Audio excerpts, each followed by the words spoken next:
नमस्कार, आप देख रहे हैं IBC 24। मैं हूं आपके साथ विजय पंड्या। काफी जद्दोजहद और कानूनी दावपेच के बाद आखिरकार देश को नया स्थायी CBI डायरेक्टर मिल ही गया है। ऋषि कुमार शुक्ला को नया CBI डायरेक्टर नियुक्त किया गया है। वे 1983 बैच के IPS अधिकारी हैं और मध्य प्रदेश के पुलिस महानिदेशक रह चुके हैं। ऐसा माना जा रहा है कि सरकार ने उनकी सीधे नियुक्ति की है, जबकि एक दिन पहले ही प्रधानमंत्री नरेंद्र मोदी की अगुवाई वाली चयन समिति की दूसरी बार बैठक हुई थी, जिसमें कोई फैसला नहीं हो पाया था। आज कैबिनेट की नियुक्ति समिति ने शुक्ला के नाम पर मुहर लगाई। CBI निदेशक के तौर पर उनका कार्यकाल चार्ज लेने के बाद से 2 साल के लिए रहेगा। CBI डायरेक्टर के चयन के लिए प्रधानमंत्री नरेंद्र मोदी की अध्यक्षता में कल हुई दूसरी बैठक में किसी नाम का फैसला नहीं हो सका था। बैठक में चीफ जस्टिस रंजन गोगोई और कांग्रेस के नेता मल्लिकार्जुन खड़गे भी मौजूद थे। सूत्रों के मुताबिक जावेद अहमद, रजनीकांत मिश्रा, एस देसवाल, शिवानंद झा के नाम आगे बढ़ाए गए थे, लेकिन कांग्रेस के नेता खड़गे ने उन पर आपत्ति जताई। बैठक बेनतीजा खत्म हो गई। इससे पहले 24 जनवरी की बैठक भी बेनतीजा रही थी।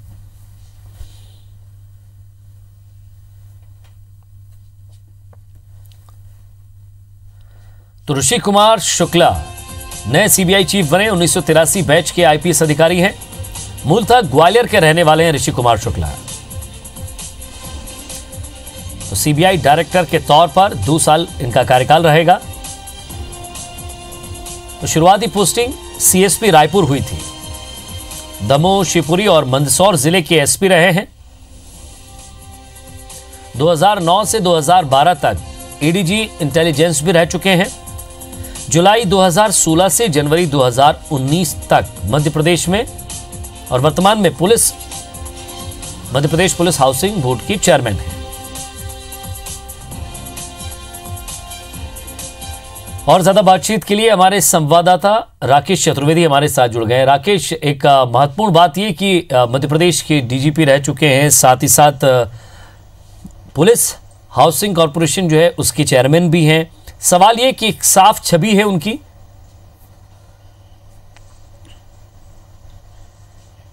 बिल्कुल, आज जो हम कह सकते हैं कि मध्य प्रदेश के लिए आज गर्व का विषय है। मध्य प्रदेश बैच के अधिकारी हैं 1983 बैच के, और आज देश की सबसे बड़ी एजेंसी के सबसे बड़े पद पर सुशोभित हुए हैं। और ऋषि कुमार शुक्ला की बात की जाए तो आज से ठीक 7 दिन पहले मध्य प्रदेश के वो DGP थे। हालांकि इस बीच मध्य प्रदेश में फेरबदल हुए और जो उनको पुलिस हाउसिंग कॉर्पोरेशन है उसकी जिम्मेदारी सौंपी गई। और आज जब नियुक्ति की सूचना आई, नियुक्ति के आदेश जारी हुए, तब ऋषि कुमार शुक्ला अपने कार्यालय में बैठे हुए थे। और जैसे ही ये पूरी खबरें चली और हम उनके पास पहुंचे तो उनको भी आश्चर्य में पड़ गए। अचानक से उनको जानकारी लगी। उनके पास लगातार फोन आने लगे और चर्चा में ऋषि कुमार शुक्ला ने इतने ही कहा है कि मध्य प्रदेश के तमाम जो उनके वेल विशर हैं उनकी विशेष लेकर वो दिल्ली जाएंगे, जो जांच एजेंसी सबसे बड़े पद पर रहेंगे। और जब वो लौटेंगे, उन्होंने ये भी आश्वस्त कर दिया आज ही कि जब भी वो लौटेंगे तो इन्हीं जो गुण विशेष रहेंगी उन्हीं के साथ वो लौटेंगे। और इसके साथ ही उनकी ऋषि कुमार शुक्ला की बात करें तो निर्भीक जो है पुलिस के अधिकारी माने जाते हैं। ईमानदारी उनकी छवि रही है और तमाम जो पदों पर रहे हैं मध्य प्रदेश में, उन्होंने जो शुरुआत की थी 1983 से जब वो IPS बने थे, उसको लेकर जो DGP जो कि प्रदेश का सबसे बड़ा पुलिस का पद है वहां तक पहुंचे। उसमें उनके छवि उनके दामन पर कभी दाग नहीं लगा है। उनकी इस तरह की कार्यप्रणाली रही और यही कारण है कि आज जब पूरे देश में CBI को लेकर जो तमाम मामले चले आ रहे हैं, जो डायरेक्टरों पर तमाम जो जिस तरह से घटनाक्रम हुए, उसके बाद जो लंबे समय से पद खाली था और ऋषि कुमार शुक्ला को ये जिम्मेदारी सौंपी गई है। और जिस तरह से मध्य प्रदेश में उनकी जो है कार्यप्रणाली देखी है, तो निश्चित तौर पर कह सकते हैं कि जिस चीज को देश को जरूरत थी उस पर ऋषि कुमार शुक्ला पहुंचे हैं। और उन्होंने पूरे मध्य प्रदेश के जो वासी हैं, हालांकि उन्होंने ज्यादा कोई चर्चा नहीं की, सिर्फ इतना ही कहा है कि तमाम जो लोग हैं उनके वेल विशर हैं, उनकी शुभकामनाएं लेकर वो दिल्ली जाएंगे। जी, अब राकेश, जिस तरह से जस्टिस अरुण मिश्रा और नवीन सिन्हा की बेंच थी, उन्होंने भी शुक्रवार को नाराजगी जताई थी कोर्ट ने कि जल्द से जल्द सरकार इस पर नियुक्ति करे। 2 बार बैठक हुई, बैठक बेनतीजा रही, लेकिन फाइनली नाम तय किया गया। बिल्कुल, ये हम कह सकते हैं कि जो पूरी चयन की प्रक्रिया होती है उस प्रक्रिया के तहत किया गया है। हालांकि सीबीआई जो डायरेक्टर पद की दौड़ में बात करें तो मुख्य रूप से 5 नाम बताए जा रहे थे, लेकिन मध्य प्रदेश को इसमें जो है बाजम वाली हो, मध्य प्रदेश के लिए एक बड़ी उपलब्धि कह सकते हैं, क्योंकि संभवतः बात करें तो आईपीएस जो तमाम मध्य प्रदेश में रहे, अलग अलग कैडर के रहे हैं, उसमें जो देश की सबसे बड़ी एजेंसी के सबसे बड़े पद पर यदि कोई पहुंचा है तो हम कह सकते हैं कि मध्य प्रदेश का खाता यहां से खुला है। और ये पूरे बात ये कि मध्य प्रदेश और छत्तीसगढ़ दोनों जगह अपनी सेवाएं दे चुके हैं। जिस तरह से नियुक्ति की अगर बात की जाए तो शुरुआती पोस्टिंग जो है वो सीएसपी रायपुर रह चुके हैं, मध्य प्रदेश में भी रहे हैं, मंदसौर एसपी रहे हैं, और उसके बाद अलग अलग उच्च पदों पर भी रहे। तो कहीं ना कहीं मध्य प्रदेश का स्थानीय निवासी होना, ग्वालियर के वो रहने वाले हैं, ऐसे में सवाल ये उठता है कि मध्य प्रदेश को कहीं ना कहीं एक गर्व जरूर महसूस होगा, यहाँ के लोगों में एक थोड़ी सी गर्व की भावना जरूर आएगी। आप बिल्कुल कह सकते हैं, क्योंकि जब 1983 बैच के हैं उस समय मध्य प्रदेश और छत्तीसगढ़ की बात करें तो एक ही प्रदेश हुआ करता था।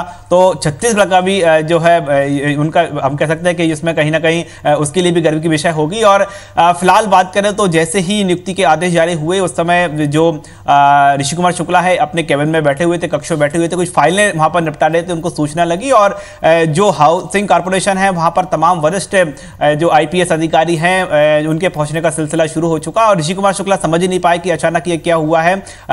और जो है अभी हम बात करें तो फिलहाल वो बंगले पर मौजूद हैं, उनके यहाँ तमाम जो पुलिस के और जो आईएएस एसोसिएशन के वरिष्ठ अधिकारी है वो उनके यहाँ पर पहुंचे, शुभकामनाएं ले रहे हैं। लेकिन जो जिस तरह से विवादों में रहा था राकेश, और पिछले 2-3 महीने से अलग अलग अस्थाना हो या वर्मा हो, दोनों को लेकर जिस तरह से विवाद सामने आ रहे थे, उसके बाद सरकार ने एक बड़े अधिकारी की नियुक्ति जरूर यहां की है सीबीआई डायरेक्टर के तौर पर, ऋषि कुमार शुक्ला। अब देखते हैं वो किस तरह से अपनी जिम्मेदारी यानी बात है। बहुत बहुत शुक्रिया हमारे साथ जुड़ने के लिए और बातचीत के लिए। बात मध्य प्रदेश की करेंगे। मध्य प्रदेश की वित्तीय जरूरतों को पूरा करने के लिए कमलनाथ सरकार एक बार फिर कर्ज लेने जा रही है। सरकार इस बार करीब 1000 करोड़ रुपए का कर्ज लेगी। 15 साल बाद प्रदेश की सत्ता पर काबिज होने वाली एमपी कांग्रेस अपने मुखिया कमलनाथ के कमान संभालने के 1.5 महीने के दौरान ये तीसरा मौका है जब सरकार ब्याज पर पैसा उठाएगी। इसको मिलाकर चालू वित्तीय वर्ष में बाजार से ब्याज पर लिया जाने वाला कर्ज अब 14,000 करोड़ रुपए हो जाएगा। इसमें तत्कालीन शिवराज सरकार के कार्यकाल में लिया गया कर्ज 10,400 करोड़ रुपए और कमलनाथ सरकार में 3 बार में मिलाकर लिया गया कर्ज 3600 करोड़ रुपए शामिल है। बताया भी जा रहा है कि इस राशि का उपयोग वेतन भत्ते के साथ चुनाव से पहले किसानों के कर्ज माफी से जुड़े कामों में किया जाएगा। वित्त विभाग से नए कर्ज लिए जाने की मंजूरी हो गई है। मंगलवार तक अधिसूचना जारी हो सकती है। अब हम ये चाहेंगे कि जो हमारे मुख्यमंत्री जी ने और हमारे नेता राहुल गांधी जी ने जो कर्ज माफ़ी की बात किसानों की कही है वो 100% हो, उस पर हम लोग काम कर रहे हैं। अगर कर्ज माफ़ी के लिए अगर कर्ज लेना पड़ रहा है माननीय मुख्यमंत्री कमलनाथ जी को और मध्य प्रदेश की वर्तमान सरकार को, तो इसमें गलत क्या है? हमको किसानों के कर्ज माफ़ करने के लिए जो भी कदम उठाना पड़े हम उनके हितों में उठाएंगे। मध्य प्रदेश के पूर्व मुख्यमंत्री शिवराज सिंह चौहान देर रात शाहजहांपुर के काला पीपल पहुंचे और जनता को संबोधित किया। जनता से बात करते ही शिवराज का दर्द भी छलक आया और पूछ लिया कि हमसे क्या खता हुई थी जो चुनाव में हमको ऐसी सजा मिली। शिवराज ने शायराना अंदाज में पूर्व प्रधानमंत्री अटल बिहारी वाजपेयी की एक कविता भी वहां मौजूद लोगों को सुना दी। शिवराज ने कहा कि उनकी सरकार ने काला पीपल विधानसभा में नर्मदा मैया का पानी लाने की योजना बनाकर काम करना शुरू कर दिया था, लेकिन जनता ने उनको सजा दे दी। शिवराज ने कांग्रेस सरकार पर भी जमकर निशाना साधा और कहा कि कांग्रेस जीत तो गई है, लेकिन सरकार कब गिर जाएगी कोई ठिकाना नहीं। उससे कोई नाराजगी थी क्या? तो हमसे क्या भूल हुई जो ये सजा हमको मिली?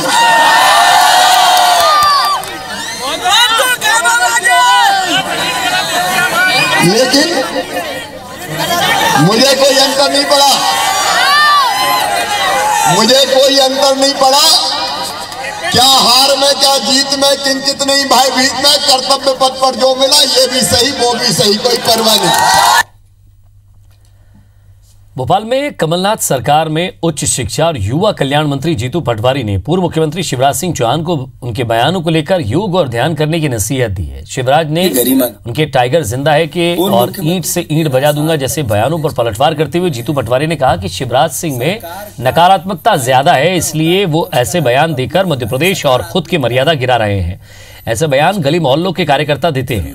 जीतू पटवारी ने पूर्व मुख्यमंत्री शिवराज सिंह चौहान को नसीहत देते हुए ये भी कहा कि उन्हें ध्यान और योग करने की जरूरत है। उनमें नकारात्मकता ज्यादा है। ईंट से ईंट बजा दूंगा, टाइगर अभी जिंदा है, खंबे पे चढ़ के तार जोड़ दूंगा, इस तरह के बयान एक पूर्व सीएम को शोभा नहीं देते। ऐसे बयान हम छोटे कार्यकर्ता दें, गली मोहल्ले के कार्यकर्ता दें तो चलेंगे, पर पूर्व मुख्यमंत्री से ऐसी आशा नहीं।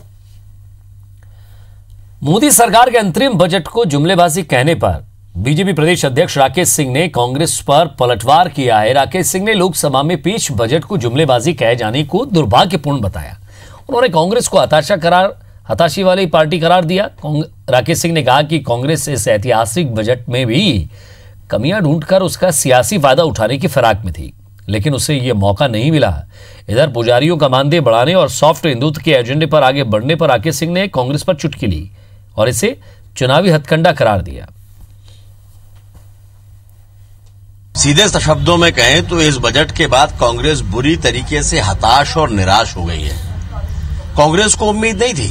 कांग्रेस को लगता था कि बजट में कमियां निकालकर और उसका लाभ उठाने की वो कोशिश करेगी, लेकिन जिस तरह से इस बजट में देश के प्रधानमंत्री माननीय मोदी जी ने समाज के हर वर्ग का ध्यान रखा है, किसान हो, महिला हो, युवा हो, बुजुर्ग हो, इंफ्रास्ट्रक्चर, सारे क्षेत्रों पर जिस तरह से ध्यान दिया है, उसके बाद कहने के लिए कुछ बचा नहीं।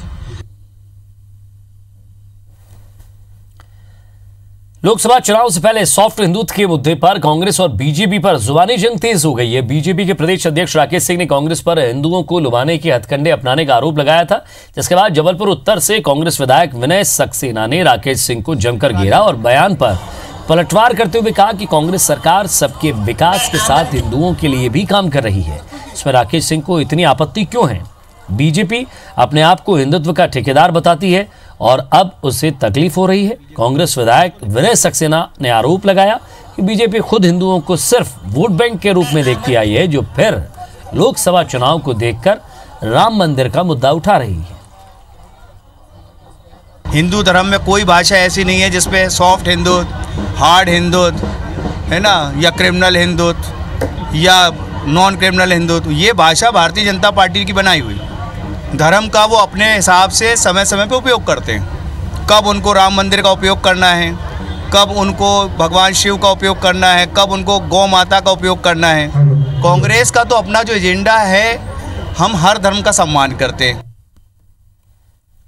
मध्य प्रदेश के पूर्व मुख्यमंत्री और बीजेपी के वरिष्ठ नेता बाबूलाल गौर ने विधानसभा चुनाव में अपनी पार्टी के कैंपेन पर सवाल खड़े किए हैं। उन्होंने कहा है कि विधानसभा चुनाव में जो पार्टी के दिए गए माफ करो महाराज, हमारा नेता तो शिवराज था, हमें अपने नेताओं के नाम लेने थे, दूसरों पर आरोप लगाकर कभी विजय नहीं हो सकते। साथ ही गौर ने अटल जी और भगवान कृष्ण का उदाहरण देते हुए कार्यकर्ताओं को नसीहत दी। गौर ने कहा कि युद्ध में आरोप प्रत्यारोप नहीं, सकारात्मकता से राजनीति करनी चाहिए। दरअसल गौर लोकसभा चुनाव को लेकर गोविंदपुरा विधानसभा को लेकर अपने बंगले पर बुलाई गई बैठक में कार्यकर्ताओं को संबोधित कर रहे थे। पिछले चुनाव में एक टीवी पर विज्ञापन था, जिसके बाद में देखा महाराज हमारे नेता तो है, तो महाराज ही नहीं करना, हमने दूसरे का नाम क्यों रखा? किसी की बुराई करने से आप आगे नहीं बढ़ेंगे। भोपाल नगर निगम के नेता प्रतिपक्ष मोहम्मद सगीर मुश्किलों में फंसते नजर आ रहे हैं। वजह है सगीर पर एक महिला द्वारा रेप का आरोप लगाना। दरअसल एमपी नगर थाने में महिला ने सगीर पर दुष्कर्म का आरोप लगाते हुए शिकायत दर्ज करवाई है। महिला का आरोप है कि मकान बनवाने का लालच देकर नगर निगम के नेता प्रतिपक्ष ने उनके साथ 2 बार बलात्कार किया और सगीर ने जब तीसरी बार बुलाया तो मैंने एमपी नगर थाना में शिकायत दर्ज कराकर कार्रवाई की। कार्रवाई की मांग यहां उन्होंने की। इन आरोपों पर सफाई देते हुए निगम के नेता प्रतिपक्ष का कहना है कि महिला और उसके परिजन अवैध रूप से मकान बना रहे थे, इसलिए उनके खिलाफ कार्रवाई की गई। लेकिन महिला को लग रहा है कि कार्रवाई मैंने करवाई है, इसलिए वो इस तरह के आरोप लगा रही है। 15 दिन पहले बुलाया था, वो कल उन्होंने बुलाया था, कल उन्होंने मना कर दिया, तो किला तोड़ दिया और जान से मारने धमकी दी। और 15 दिन पहले क्या करा उन्होंने बुला के मैं गलत काम करा था। 15 दिन पहले 2016 से लेकर अब तक कितनी बार? 2 बार करा उन्होंने, 2 बार। कितनी बार चुके आप? 2 ही वक्त मिली। मैं तो मैं खुद बुलाया था, आ जाओ, तो मैं तुम्हारा बनवा दूंगा, तो मैं इसलिए गई थी। और नगर निगम ने आके उस पर कार्रवाई करके उसको तोड़ा। उसके बदले में उस दुश्मनी वो समझ के कि मैंने तोड़वाया है, क्या अतिक्रमण में करवाऊं या करूं, और उसके बदले में मेरे ऊपर ऐसे आरोप लगे, ये मैं इसकी निंदा करता हूं।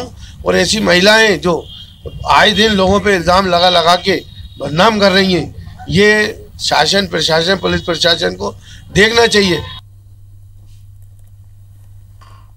मध्य प्रदेश के पूर्व मुख्यमंत्री और कांग्रेस के राष्ट्रीय महासचिव दिग्विजय सिंह आज प्रयागराज पहुंचे। यहां संगम स्नान के बाद उन्होंने स्वामी शंकराचार्य स्वरूपानंद सरस्वती से मुलाकात की। प्रयागराज में विश्व हिंदू परिषद के धर्म संसद को लेकर कहा कि धर्म संसद नहीं, सिर्फ राजनीति है। राम मंदिर को लेकर कहा कि मोदी जी की राम मंदिर बनाने की मंशा नहीं है। सरकार के 4.5 साल पूरे हो गए हैं, लेकिन अब तक मंदिर को लेकर कुछ नहीं हुआ। दिग्विजय सिंह से बात की हमारे संवाददाता रवि हेमराज सिसोदिया ने।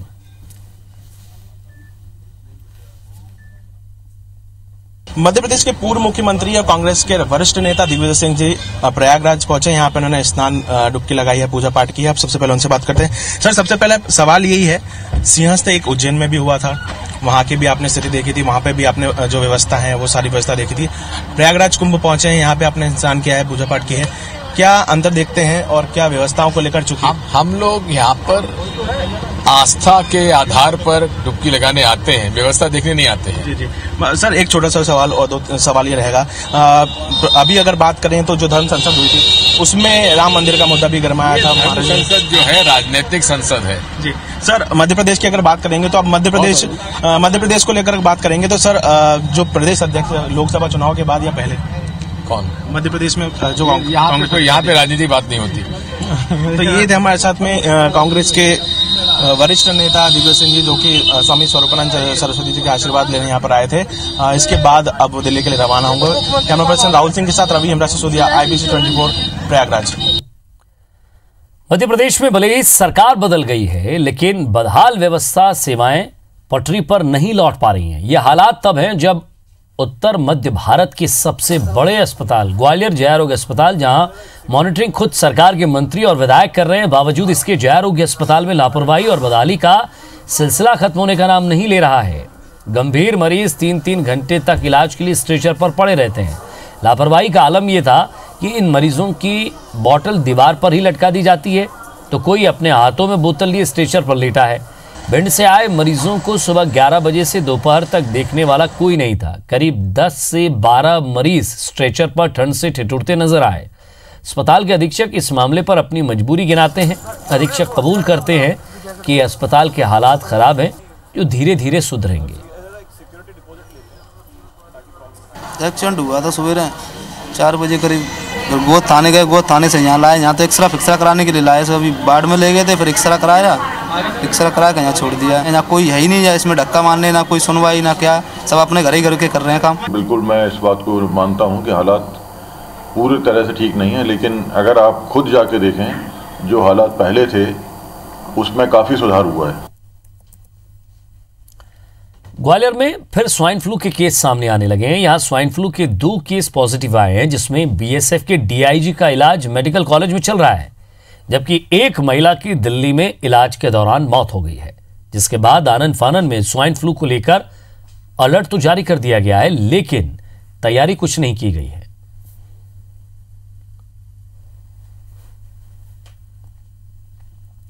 आगे बढ़ेंगे, बात खरगोन की करते हैं। बड़ी खबर मिल रही है, कार से विस्फोटक बरामद किया गया है। भारी मात्रा में यह विस्फोटक बरामद हुआ है। बताया जा रहा है कि 1000 जिलेटिन की छड़ें और डेटोनेटर बरामद किए गए हैं। तो पुलिस ने राजस्थान के रहने वाले अर्जुन सिंह को गिरफ्तार किया है। आरोपी से पूछताछ में जुटी है पुलिस। बीकन गांव पुलिस ने कार्रवाई की है।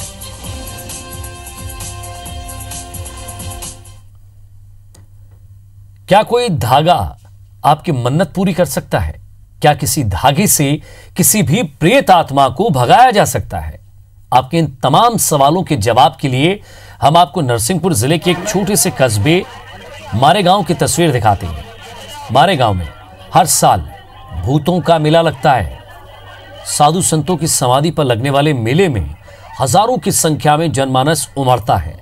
किसी भी भूत प्रेत बाधा के लिए समाधि पर बुजुर्ग पुजारी झाड़ फूंक करके एक रक्षा सूत्र पीड़ित और अपनी मनोकामना लेकर आने वाले लोगों को गले में बांध देते हैं, जिसके बाद पीड़ित का दावा है कि उनको हर समस्या से निजात मिलती है।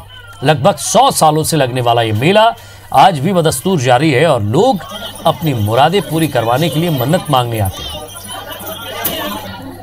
परेशान करते जिद करते सुनता नहीं है। फिर क्या देखा, क्या किया आपने? उन्होंने ये बांधा इसको गले में और भभूति दी है और बोले हैं पूजा करना अच्छे से घर पे और भभूति खिलाना तो ठीक हो जाएगा। यहाँ पे बोलते हैं कि जिसको भूत लगा रहता है उसको लाने से यहाँ पे सबकी भूत लगा जाता है, मानता है। धागे का महत्व शायद सुना है, मुझे कंफर्म तो नहीं पता है। एक ही मनोकामनाएं पूरी होती है और बुरी बलाएं डरती हैं, इसलिए मैंने भी बनवाया। तो क्या है, उनके नाम से भगवान झाड़ देते हैं। एक बहुत पुरानी प्रथा झाड़ने वाड़ने की, अपने यहाँ तो रहा है ना, तांत्रिक विधान है एक तरह का, वो तो वो करते रहे यहाँ पर, आज भी कर रहे हैं। अच्छा, मंदिर के भूत उनकी देते हैं, मतलब उनकी भस्मी देते हैं। अपने देसी अंदाज के लिए जानी जाने वाली हरियाणवी डांसर और singer Sapna Chaudhary live concert के लिए भोपाल पहुंची, जहां उन्होंने अपनी अदाओं से सबका दिल जीता। मीडिया से मुखातिब होते हुए सपना चौधरी ने सबको राम राम कहकर शुरुआत की और अपने अनुभव साझा किए। किसी प्रोजेक्ट के चलते पहली बार भोपाल आई सपना ने कहा कि यहाँ आना मेरे लिए बेहतरीन अनुभवों में से एक है। सपना चौधरी से खास बातचीत की हमारी संवाददाता आकांक्षा शर्मा ने। हरियाणा की डांसिंग क्वीन, एक्टर और सिंगर यानी सपना चौधरी अभी हमारे साथ मौजूद हैं। सपना, आज आपका कॉन्सर्ट है भोपाल में। सबसे पहले तो ये बताइए कि भोपाल आके आपको कैसा लग रहा है, कैसा लगा भोपाल? मुझे बहुत ज़्यादा अच्छा लग रहा है, बहुत मज़ा आ रहा है। अभी तक तो बहुत ज़्यादा मज़ा आ रहा है और आगे की डिटेल मैं आपको कल बता सकती हूँ। सपना, अपकमिंग मूवी आ रही है आपकी। अभी तक आप डांसर थी, सिंगर थी और आप एक्टिंग में भी करियर शुरू कर रही हैं, तो मूवी आ रही है, क्या लग रहा है कितना दर्शक पसंद करेंगे? दर्शकों को बहुत ज़्यादा पसंद आएगी और ऑफ कोर्स हमने अपना 100% दिया है। अभी आगे ऑडियंस की बारी है, वो भी अपना 100% दे। मूवी में क्या कैरेक्टर है? मैं IPS प्ले कर रही हूँ, एक कॉलेज गर्ल प्ले कर रही हूँ और एक बेटी। अच्छा सपना, हमेशा लोगों को आपसे बहुत सी उम्मीदें रहती हैं और आप लोकसभा चुनाव भी नज़दीक आ रहे हैं। मैं ये नहीं कहूँगी कि आप पॉलिटिक्स ज्वाइन करेंगे, लेकिन कोई एक ऐसा मैसेज जो आप महिलाओं को दें? देखिए, मेरे ख्याल से आपके पास मत जो होता है, वोट, वो बहुत अहम हिस्सा होता है। सोच समझ के दीजिएगा और आपका कॉल है, आप जो करेंगे अच्छा करेंगे, आप बस अच्छा कीजिए जो करें। बेटी बचाओ अभियान से भी आप जुड़ने वाली हैं? नहीं, मैं नहीं जुड़ी हुई हूँ, लेकिन हाँ ऑफ कोर्स जितना हो सकता है पॉसिबिलिटी होती है मैं लोगों के लिए करती हूँ। बिल्कुल। तो ये थी हमारे साथ सपना चौधरी, जिनका कहना है कि वो भोपाल में आई है, कॉन्सर्ट रहेगा। साथ ही साथ सपना चौधरी की अपकमिंग मूवी भी आने वाली है, जिससे उनका कहना है कि दर्शकों को जरूर देखना चाहिए। अब तक सपना चौधरी सिर्फ डांस परफॉर्मेंस करती थी, सिंगर थी, लेकिन अब एक्टिंग के प्लेटफॉर्म पर भी कदम रखने जा रही हैं अपनी अपकमिंग मूवी से। भोपाल में एक कॉन्सर्ट के लिए पहुंची है सपना चौधरी। कैमरामैन अजय मालवीय के साथ आकांक्षा शर्मा, IBC 24 भोपाल। और इसी के साथ फिलहाल इस बुलेटिन में इतना ही। नमस्कार।